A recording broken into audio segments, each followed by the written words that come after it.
She didn't cry out. She stayed silent. By the time the car pulled into the driveway, her small head leaned gently to one side, her lips parted in a stillness that felt unnatural. The others rushed inside, laughing, their hands full of fast food bags and DVD rentals. But one child, just 16 months old, was quietly left behind, strapped into her seat, eyes closed. What should have been an ordinary evening marked the quiet conclusion of a long, unseen struggle. It hadn't started that night, and it wasn't the first time concern went unspoken. Earlier that week, a medical checkup had revealed subtle signs that something wasn't right. The caregiver gave explanations. Again, nothing was questioned. No follow-up, no investigation. A little girl was slipping away, and those around her never saw it clearly enough. That evening wasn't defined by chaos. It was the quiet result of months of missed chances. A slow failure to notice, to intervene, and to protect. By the time help was called, the window to make a difference had already passed. This isn't just about one child. It's about what happens when procedures are trusted more than instincts, and when hesitation allows vulnerability to go unguarded.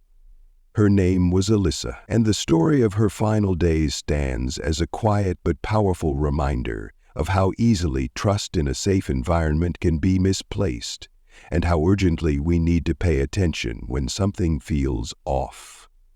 If you're new here, welcome. To our returning viewers and loyal subscribers, thank you. Your comments, shares, and support continue to help bring awareness to stories that should never be overlooked. Let us know where you're watching from in the comments, and if you haven't yet, consider subscribing. Your voice helps amplify theirs. Her name was Alissa Guernsey. She entered the world in December 2007 in the state of Indiana, the youngest in a family that, despite its challenges, was grounded in love. Her mother, Kelly Sprunger, often described her as soft-spoken and calm, a baby who found comfort in quiet moments, who clung gently to her mother's side, and whose presence always seemed to bring peace to those around her. Alissa shared a birthday with her mother, a detail Kelly held dear. It wasn't just a coincidence. It was a connection, a bond that felt deeper than words, a rhythm they shared, even before the world took notice. At home, she was the little sister to Lily and Noah, ages 6 and 3. They welcomed her with smiles and open arms. Early snapshots show exactly what you'd expect. A baby cradled by her siblings, a child carried from room to room like a prize, embraced in those fleeting, precious moments families often take for granted. But as the months passed, life inside that household began to change. In November 2008, when Alissa was just 11 months old, the family was struck by a sudden and devastating loss. Her father, Mike Guernsey, died unexpectedly in a car crash. There was no warning. No time to prepare. One moment a family of 5, the next a mother alone with 3 small children, grieving, overwhelmed, and trying to steady a house that had just lost its center. Mike was described as steady and proud of his children. Friends say he often spoke of Alissa with affection. She was his little one, and though her time with him was brief, those who knew him said he brought warmth and light into their home. Without him, the balance shifted. Kelly tried to hold things together. She kept the routines, tucked her children in, showed up where she could. But beneath that effort, the weight of raising 3 children alone, especially while navigating her own personal challenges, began to show. Still, in those first months of Alissa's life, there was stability. She had a home, siblings who cared for her, and a mother who loved her. There were no headlines, no court documents, just a baby girl growing in a space that, on the surface, seemed familiar and safe.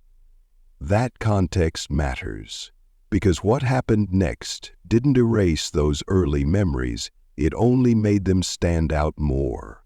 the quiet moments, the laughter in the background, the way a family already under pressure tried to keep everything together with the few resources they had. Alissa didn't begin her life under scrutiny.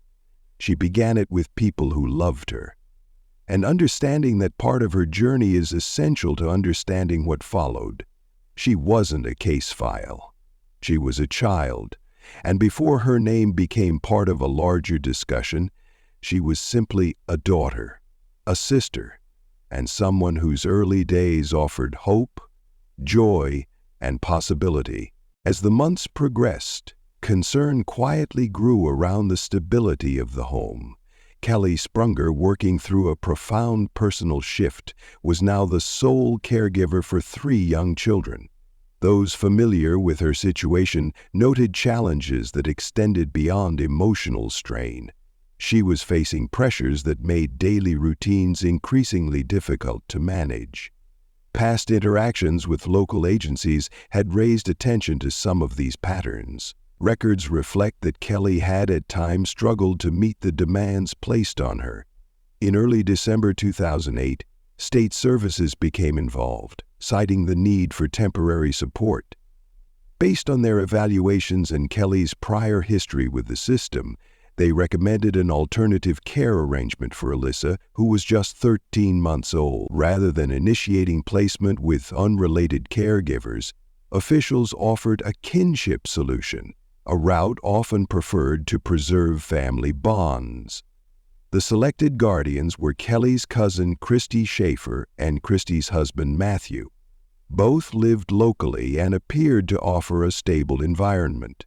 Christy, then 29, and Matthew, 34, had children of their own.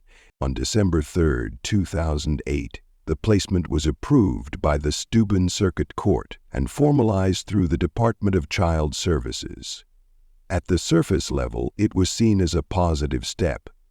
Alissa would remain within her extended family, and the new caregivers had no known concerns flagged in background checks.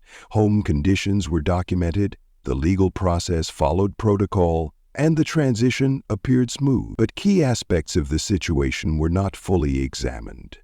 At the time, the Schaefer household was already navigating financial pressure. Matthew's primary income was through unemployment assistance, and the family was managing multiple dependents. Yet these stressors didn't prompt deeper investigation into the long-term capacity to care for a child Alissa's age. No detailed psychological or household readiness evaluations were ordered beyond the basic checks. In the early weeks following placement, things appeared stable. Reports noted that Alissa was adjusting. Christy communicated with assigned caseworkers, and check-ins were conducted. Nothing in those early assessments raised immediate red flags, but slowly routine oversight began to soften. Visits were made, conversations were logged, yet the depth of those checks remained limited. Follow-up lacked continuity. The system that had stepped in with urgency now relied heavily on surface-level updates. The intent behind kinship care is clear: keeping children connected to family, avoiding the trauma of unfamiliar placements. But intent alone is not a guarantee of safety. It requires continued diligence, thorough review, and a willingness to look past appearances when necessary. In this case, the structure was in place, but the scrutiny wasn't. The placement was temporary by design. It was meant to provide stability while Kelly addressed the conditions raised in court. But as time passed, that temporary solution became routine, and over time the assumption that everything was fine began to replace evidence that it was.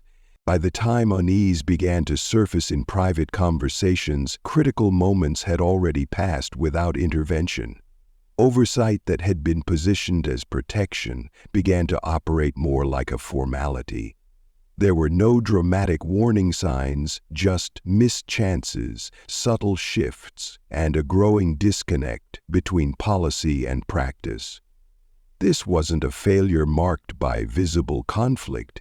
It was a breakdown that unfolded quietly within the margins of official reports and trusted assumptions. In mid-December 2008, Just days after custody of Alissa Guernsey was legally transferred to Christy and Matthew Schaefer, she was taken for a routine health check.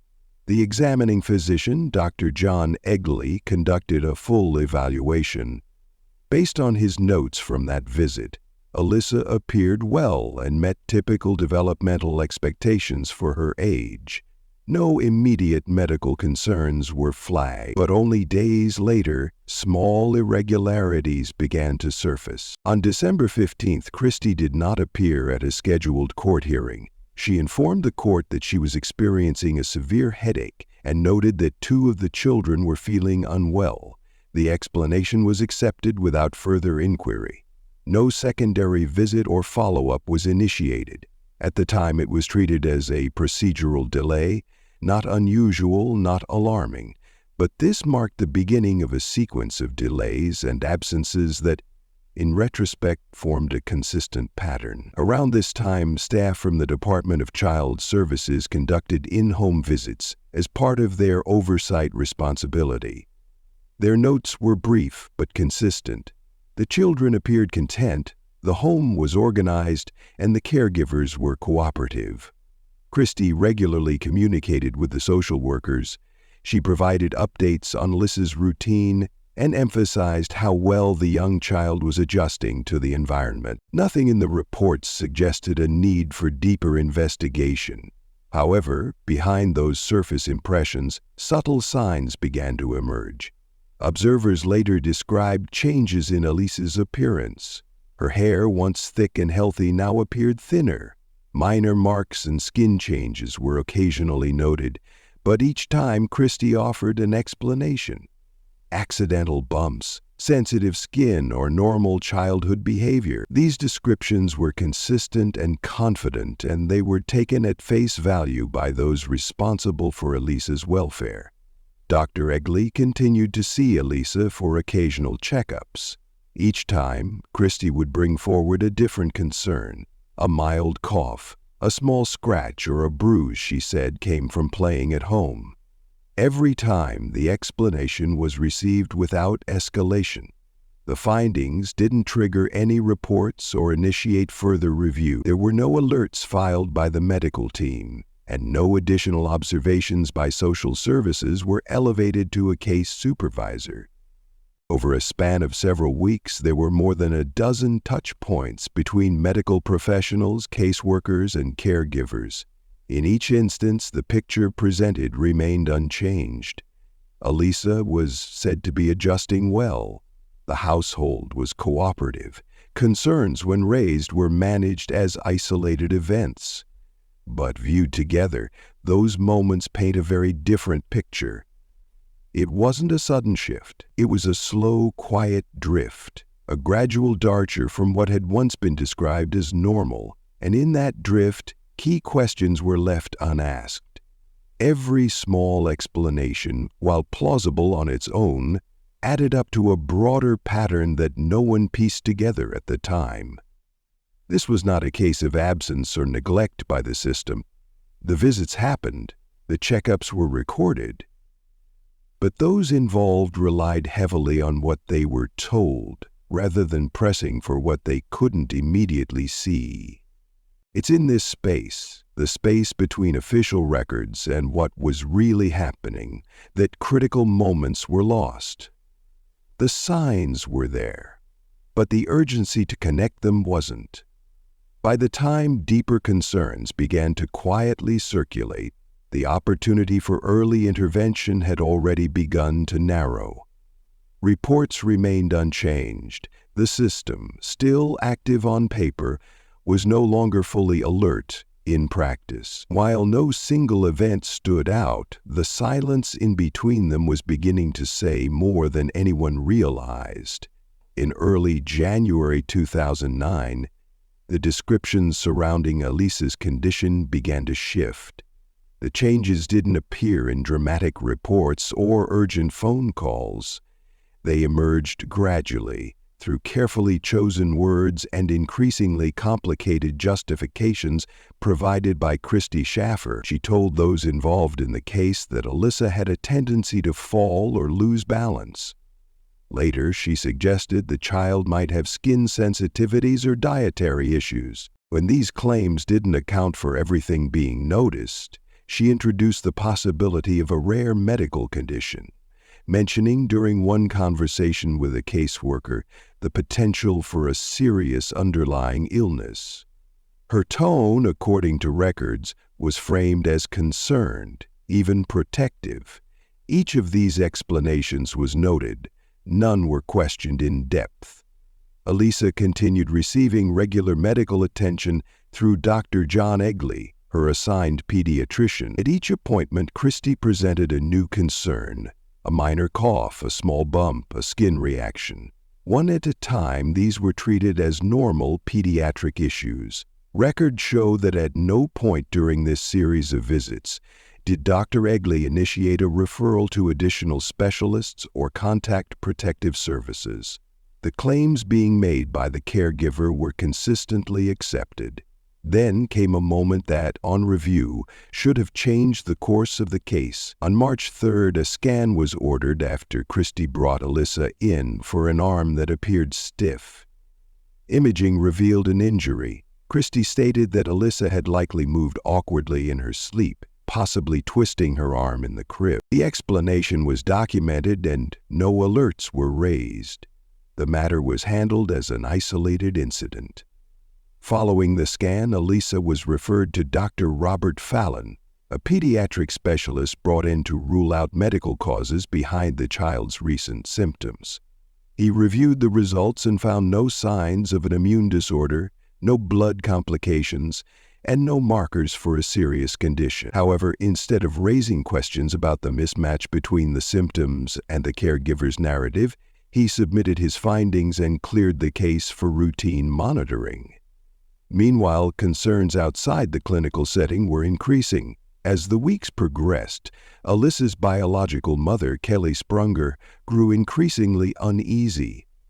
Though she no longer had physical custody, she remained involved through scheduled updates and contact with caseworkers. Kelly submitted repeated requests to check on her daughter's well-being, but each time she received general responses, assurances that Alissa was doing fine, that she was adjusting, and that there was no cause for concern. The language remained consistent, the tone reassuring, but what was missing was verification. No photos, no detailed observations, just summaries. Vague, repetitive, and without supporting detail. At the same time, access for extended family members appeared to be quietly narrowing. Visits were delayed or canceled, reasons were offered. Illness, transportation issues, scheduling conflicts, and while none of these explanations on their own seemed unusual, the accumulation of them raised quiet concerns. Despite these growing questions, there's no record of a formal case review being triggered. By this point, Alissa had been seen by multiple professionals. Her appointments were documented. Each visit resulted in notes, updates, and conclusions. But those observations remained confined to isolated snapshots, each assessed independently, never cross-referenced as a collective pattern. This was a pivotal point, a moment when opportunities to reassess the situation passed by without notice. The caregiver's explanations continued to be accepted. Reports remained unchanged. On paper, the system was still engaged, but in practice it was already starting to lose sight of what was happening. The signs weren't hidden, but they were dispersed, spread across check-ins, medical charts, and routine interactions, and no one was looking at them together. That silence, the space between what was seen and what was questioned, allowed the narrative to continue uninterrupted. And with each passing week, the window to intervene was getting smaller. Saturday, March 28, 2009, began with no sense of urgency. In the Schaefer home, it was a day like many others, quiet, uneventful, and without scheduled obligation. That evening, Christy Schaefer decided to take several of the children, including Alissa and her older sister Lily, out for food and a movie rental. The outing was presented as a treat, a drive-through visit to McDonald's, a stop at a video store, something ordinary, but inside the vehicle, nothing about what followed was routine. At some point during the drive, Christy became angry. What triggered it is still unclear. Perhaps it was something Alissa said. Perhaps she cried. The precise cause was never confirmed, but the response was sharp and sudden. Lily, seated in the back seat next to her sister, later told investigators what she witnessed. She said Christy had used her hand against Alissa during the drive, making contact more than once in a way that left the child silent and unresponsive. She described how her baby sister's head eventually slumped forward and stopped moving. Lily was scared. She asked Christy what was wrong. Christy, according to the testimony, told her to stop asking questions. Christy ordered food as if nothing had happened. Alissa remained in the back seat, still unresponsive and silent. When they returned to the house around 8:20 p.m., Christy brought the other children inside first. Alissa was left in the car. Minutes passed. Then Christy went back out to check on her. It was then, according to her statement, that she realized something was seriously wrong. Instead of calling 911, she called her brother Nate, an EMT. He arrived shortly after and assessed Alissa. By the time he reached her, she was cold to the touch and not breathing. Nate began CPR immediately. At 8:25 p.m., the first call to emergency services was placed. Paramedics arrived within minutes. Alissa was transported to Parkview LaGrange Hospital. Emergency personnel attempted to resuscitate her for nearly an hour. At 9:54 p.m., she passed away. Alissa was 16 months old. That same night, Alissa was transported to the St. Joseph Forensic Center in Fort Wayne, where a full medical evaluation was ordered. The examination was assigned to Dr. Scott Wagner, a board-certified forensic pathologist with extensive experience in pediatric investigations. His role was to document, analyze, and determine whether the available facts supported the initial reports. What he discovered added a new layer to the case. Dr. Wagner's review began with external observations. Several areas of the scalp showed signs of previous stress to the surface, with additional concerns noted along the side of the face. Within the mouth, he documented small tissue damage along the gum line, a detail often associated with prolonged discomfort or impact. He also recorded patches where hair was missing, with patterns inconsistent with natural conditions. Internally, the findings were more significant. The evaluation showed fluid buildup around both hemispheres of the brain, a condition typically seen when the head experiences repeated impact or pressure over time. These findings did not align with routine childhood activity, nor were they associated with a known illness or developmental issue. A full panel of blood work, toxicology screening, and genetic analysis ruled out immune or hereditary conditions. There was no indication of infection, allergic reaction, or accidental ingestion. The data was consistent across multiple samples and confirmed by secondary lab review. In his final summary, Dr. Wagner concluded that Alissa's passing was due to head trauma, linked to external force, a determination that did not support the explanations previously provided. The report stated there was no medical basis to suggest the outcome had occurred naturally or unexpectedly. The classification was clear. The manner of passing was recorded as intentional harm, based on cumulative findings and the absence of medical anomalies. Once the forensic report was finalized and submitted to the Steuben County Sheriff's Department, law enforcement moved swiftly. On April 2, 2009, just days after Dr. Wagner's conclusions were received, Christy Schaefer was taken into custody. She was arrested at her home and transported to the Steuben County Jail for formal processing. The arrest marked the beginning of a legal process that would examine not only what Christy had done, but what others had failed to prevent. Christy was charged under Indiana law with felony-level neglect of a dependent, resulting in serious injury. Despite the evidence documented in the forensic report, the charges did not initially include the most serious classification. Her arrest triggered renewed scrutiny into how the case had been handled up to that point. The narrative presented for months that Alissa had been prone to accidents, that her symptoms were medical, had now collapsed under scientific review.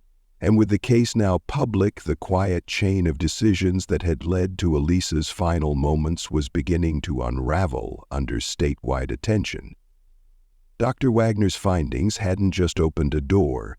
They had exposed the silence that had surrounded Alissa for too long, and for the first time there was now a legal acknowledgement that something had gone terribly wrong. After the forensic report had been finalized and charges were filed, the case moved from investigation to prosecution.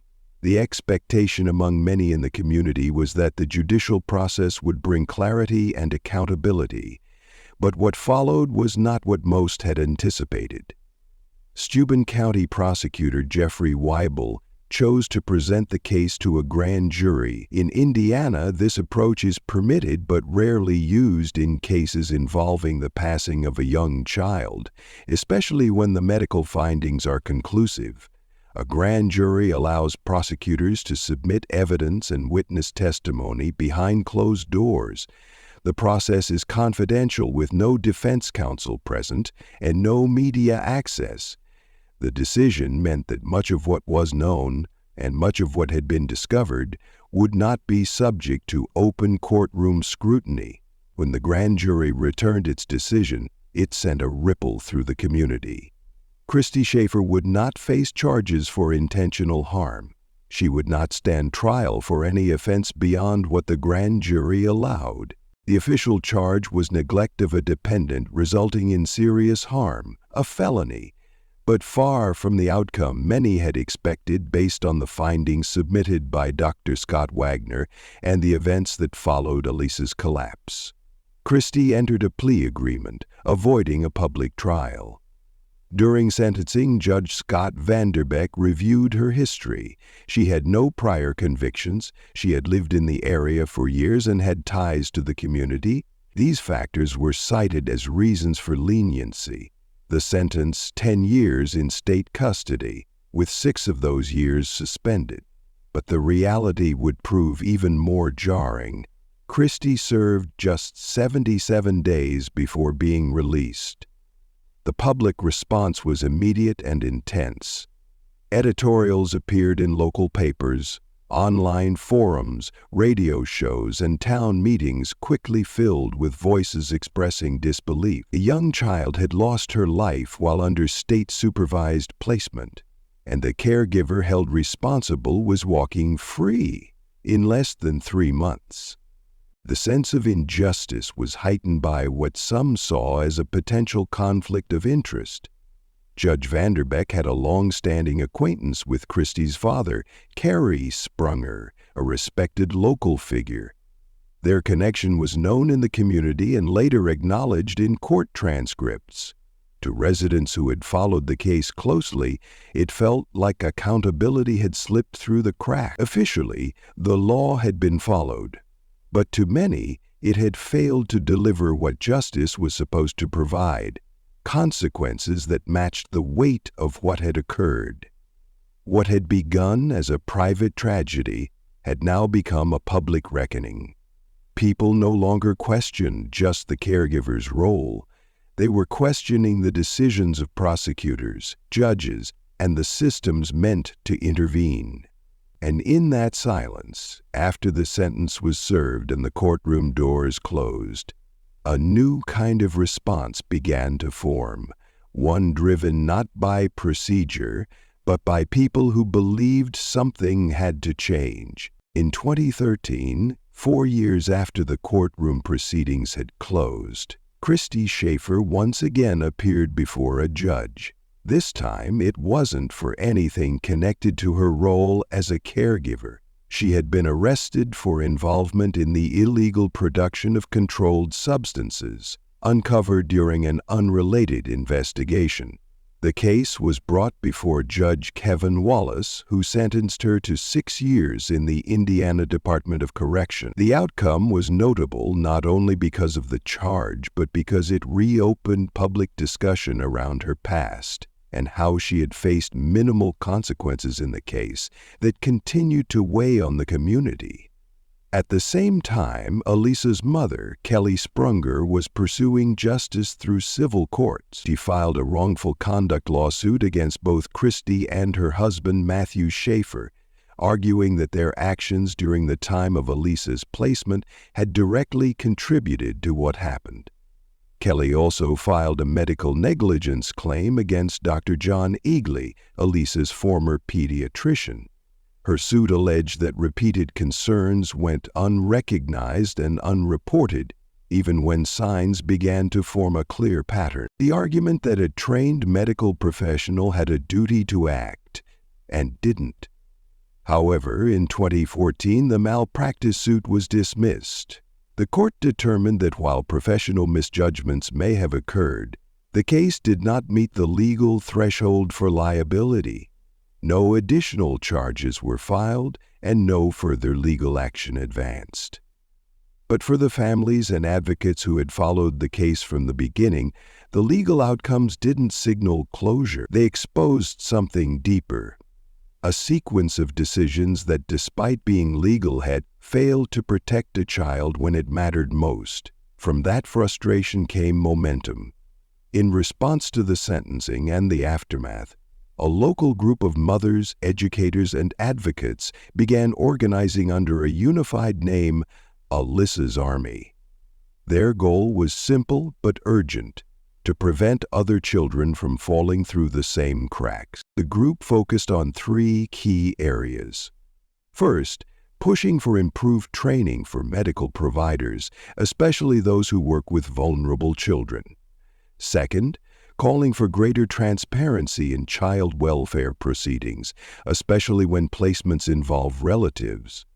And third, advocating for policy reform within agencies that manage temporary care arrangements, demanding clearer oversight and accountability. They didn't seek attention. They sought change.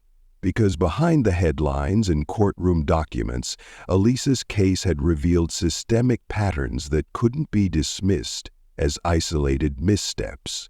It had shown how easily the appearance of care could mask problems and how, when questions weren't asked, the truth could be delayed until it was too late. The final report had already answered what happened. Now the conversation was shifting to why it was allowed to happen. Why weren't earlier concerns flagged with more urgency? Why did child welfare staff continue to defer to caregiver reports without independent confirmation? Why wasn't the full weight of the forensic findings reflected in the courtroom's outcome? These are not questions of hindsight. They are questions of responsibility. And that's what Alissa's Army stood for. In community centers, public schools, and online forums, they carried her story forward, not to assign blame, but to prevent silence. Their message was clear: if you see something, say something, and keep saying it until someone listens, because protection should never rely on assumption, and no child should ever be left unspoken for. To every viewer watching now, you are part of that message. Your awareness matters. Your voice can help close the gaps that systems alone cannot. Support safe caregiving practices, speak up when something doesn't feel right, and help ensure that the people we trust with children are being watched, not with suspicion, but with vigilance. Alissa Guernsey was more than a case file. She was a daughter, a sister, a life filled with potential. Her story doesn't end in a courtroom. It continues every time someone chooses to act rather than accept. Let her name be a reason to do better. Let her memory be a reminder of what can never be ignored again.